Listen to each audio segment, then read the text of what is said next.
15 વર્ષથી પાલેજમાં જૂના અને જાણીતા computer, laptop, CCTV camera service, printer repairing તેમજ નવા અને જૂના કોમ્પ્યુટર લે-વેચ કરનાર. એડમિશન ફોર્મ તેમજ તમામ સરકારી ફોર્મ ઓનલાઈન ભરી આપવામાં આવશે. વાલિયાના સોદ ગામની ટોકરી ખાડીમાં ઘોડાપૂર આવતા 3 ફળિયામાંથી રહીશોનું રેસ્ક્યુ કરાયું. તંત્ર અને વાલિયા પોલીસે 150થી વધુ રહીશોનું રેસ્ક્યુ કરી સલામત સ્થળે ખસેડ્યા.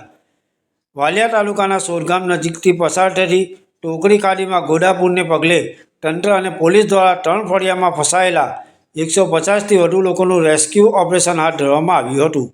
વાલિયા નેત્રંગ તાલુકામાં અતિભારે વરસાદ ખાબકતા નદી નાળા છલકાતા સ્થાનિકો મુશ્કેલીમાં મુકાયા હતા.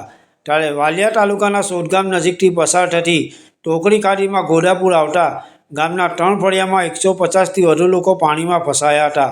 આ અંગેની જાણ તંત્ર અને વાલિયા પોલીસને થતાં પોલીસ ઇન્સ્પેક્ટર આર.ડી. ચૌધરી સહિત પોલીસ કર્મીઓ દોડી ગયા હતા અને સ્થાનિકોની મદદ વડે 3 ફળિયામાં ફસાયેલા 150 લોકોનું રેસ્ક્યુ ઓપરેશન હાથ ધરી લોકોને ખભા પર બેસાડી બહાર કાઢ્યા હતા અને સલામત સ્થળે ખસેડી તમામ સુવિધાઓ પૂરી પાડી હતી.